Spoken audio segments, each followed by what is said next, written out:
रहने से अच्छा है, भूखे पेट रहने से अच्छा है मर जाए क्या? बेरोजगार रह के तो नहीं जी सकते हैं। विधायक जीतता है 5 साल, हाँ। और 5 साल के लिए विधायक जीतता है, उसके बाद जीवन भर उसको पेंशन मिलता है। लेकिन साला एक आर्मी रिटायर होगा, उसको पेंशन नहीं मिलेगा। अगर सरकार वापस नहीं लेगी तो हम लोग मजबूरी में आतंकवादी बन जाएंगे।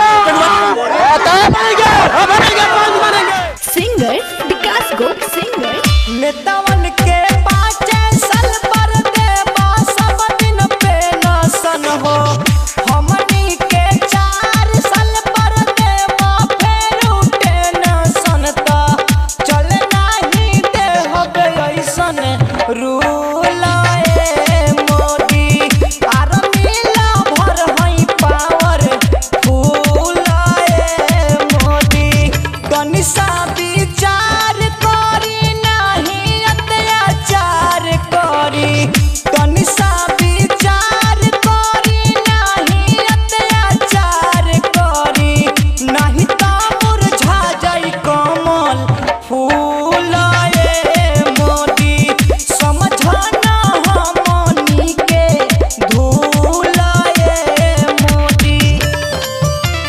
टीओडी वापस लो, वापस लो, वापस लो, भर्ती दो ये भर्ती दो, भर्ती दो, भर्ती दो, टीओडी वापस लो, वापस लो, वापस लो, भर्ती दो ये भर्ती दो, भर्ती दो, भर्ती दो।